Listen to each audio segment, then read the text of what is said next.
یہ 2009 کی ایک سرد رات تھی۔ میں اور میری وائف زلیخا سو رہے تھے۔ رات کے 1 بجے میرے دوست یامین کی کال آئی، ہیلو علی، مجھے بچا لو، یہ مجھے مار ڈالے گی۔ میں بہت حیران ہوا کہ اس کو کیا ہوا۔ مجھے لگا شاید یہ مذاق کر رہا ہے۔ میں نے کہا یار، یہ بھی کوئی وقت ہے مذاق کا؟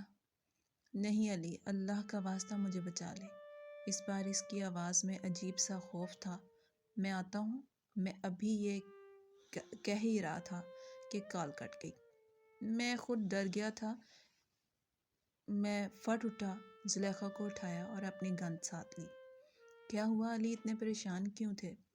زلیخا نے اٹھتے سوال کیا۔ یار آپ دروازہ بند کرو، میں یامین کے گھر جا رہا ہوں، اس کی کال آئی، وہ بہت پریشان تھا۔ اللہ خیر کرے، آپ آرام سے جانا، اپنا خیال رکھنا، رات بہت ہو گئی ہے، زلیخا نے گھبراتے ہوئے کہا۔ Okay, don't worry.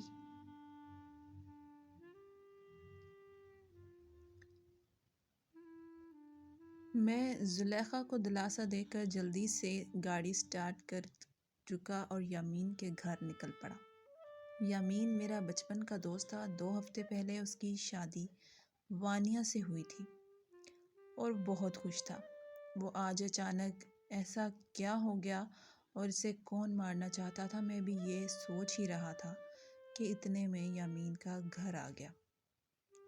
یامین کا گھر شہر سے تھوڑا باہر تھا، بڑے قبرستان کے قریب۔ میں فٹافٹ گاڑی سے اترا اور یامین کے گھر کا گیٹ ناک کیا۔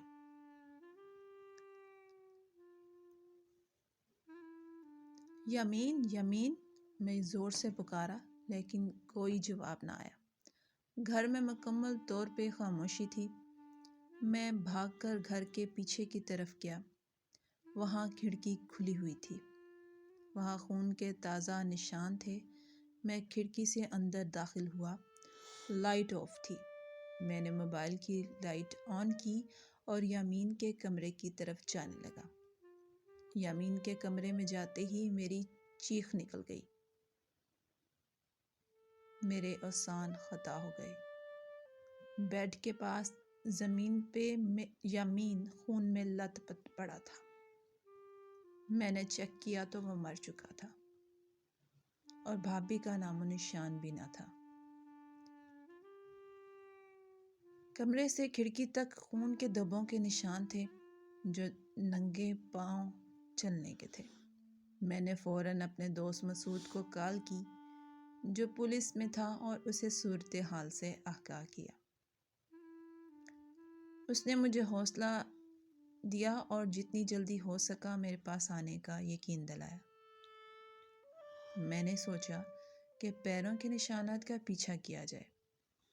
میں موبائل ٹارچ کی روشنی میں نشانات کا پیچھا کرنے لگا۔ نشانات پچھلی گلی سے ہوتے ہوئے قبرستان کی طرف جا رہے تھے۔ رات کے اندھیرے نے قبرستان کو بہت وحشتناک بنا دیا تھا۔ میں ابھی قبرستان کے گیٹ کے قریب ہی پہنچا تھا کہ مسعود کی کال آ گئی۔ ہیلو علی، کہاں ہو؟ میں یامین کے گھر پہ ہوں، مسعود نے کہا۔ یار میں گھر کے پچھلی طرف قبرستان کے پاس ہوں، میں نے جواب دیا۔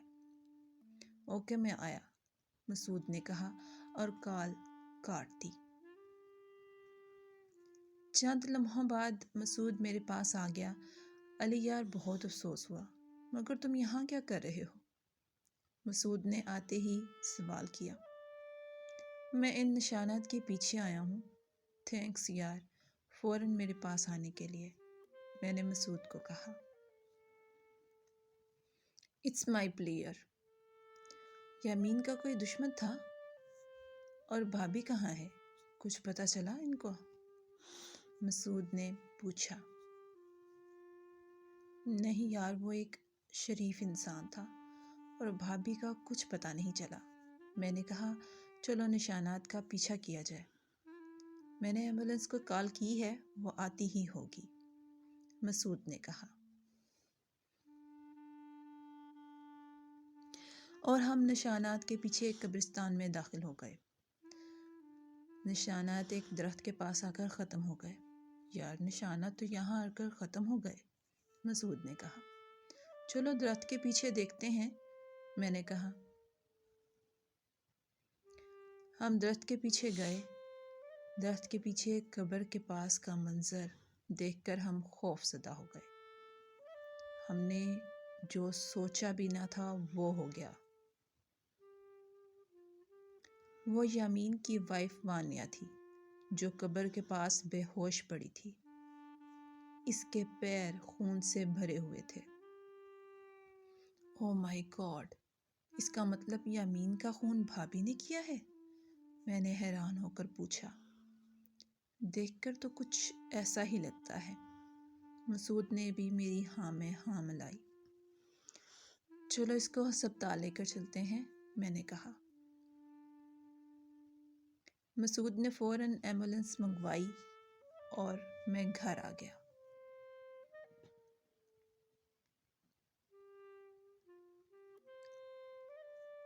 کیا ہوا، یامین بھائی کیسے ہیں؟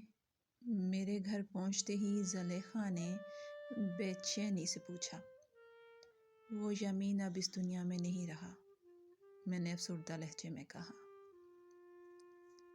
اوہ مائی گاڈ، یہ کیسے ہوا؟ زلیخا نے پریشانی کے عالم میں کہا۔ میں نے زلیخا کو ساری بات بتا دی۔ اوہ اللہ رحم فرمائے، زلیخا نے کہا۔ اچھا میں تھوڑا آرام کر لوں، بہت تھک گیا ہوں، میں نے کہا اور بیڈ پر لیٹ گیا۔ سونے کی کوشش کرنے لگا مگر نیند کو سو دور تھی۔ صبح میری آنکھ 10 بجے کھلی۔ میں فریش ہو کر ناشتے والی ٹیبل پر ناشتہ کرنے کے لیے بیٹھا ہی تھا کہ مسعود کی کال آئی۔ یار تم سے بھابھی کے بارے میں کچھ بات کرنی ہے، تھانے آ سکتے ہو؟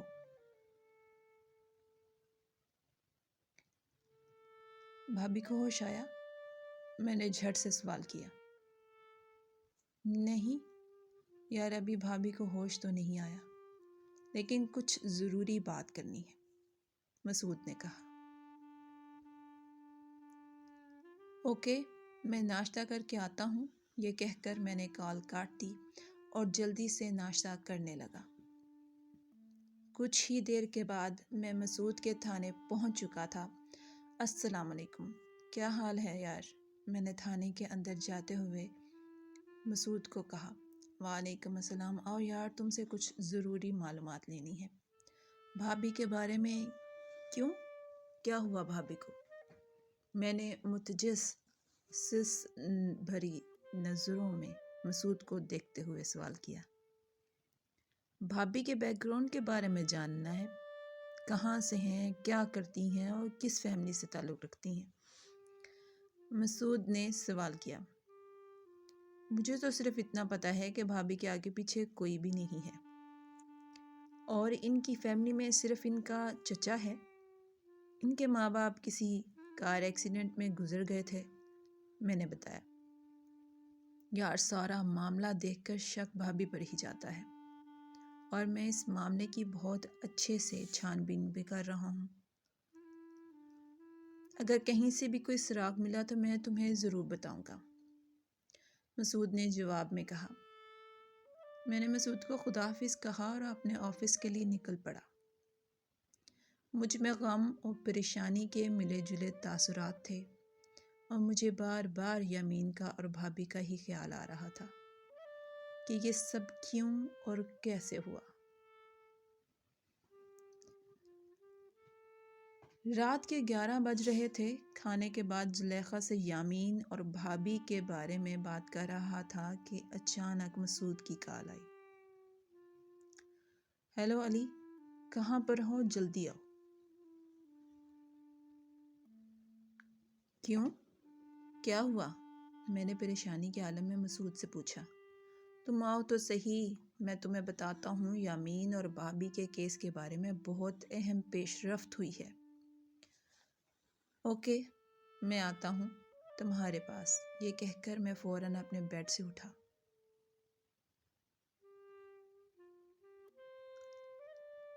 کیا ہوا، کس کا فون تھا؟ زلیخا نے سوال کیا۔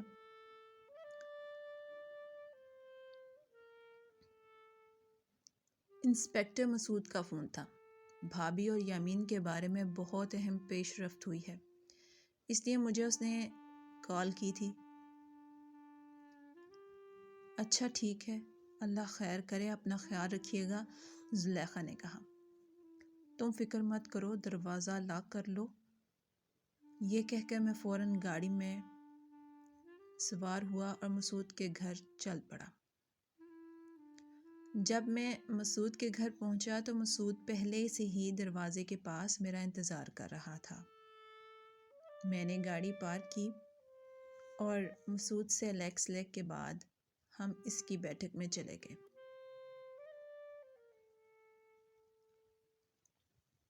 الشبہ، علی کے لیے کچھ ٹھنڈا لے کر آؤ۔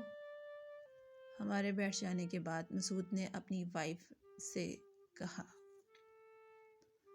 ہاں تو مسعود، اس کیس میں ایسی کیا پیش رفت ہوئی ہے جس کے بارے میں بتانے کے لیے تم نے مجھے اتنی رات کو کال کی ہے؟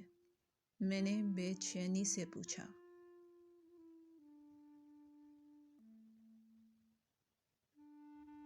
یار علی، ہمارے جانے کے کچھ دیر بعد گاؤں کے تھانے سے کال آئی۔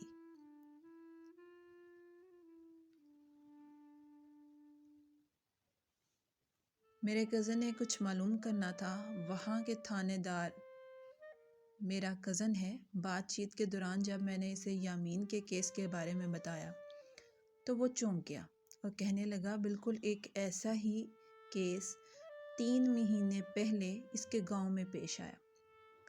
جو بندہ اس گاؤں میں قتل ہوا، اس کی شادی کو بھی ابھی بمشکل 2 ہفتے ہی ہوئے تھے اور وہ وہاں ابھی ایسے ہی خون کے دھبوں کے نشانات پائے گئے، لیکن وہاں سے ہمیں کوئی سراغ نہیں ملا۔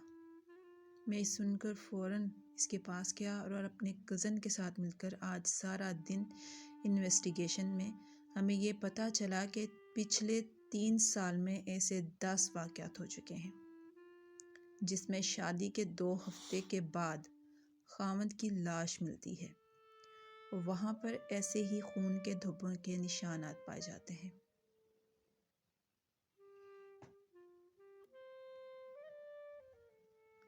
یہ سن کر میں چونک سا گیا اور مجھ پر ایک وحشت طاری ہو گئی۔ جاری ہے۔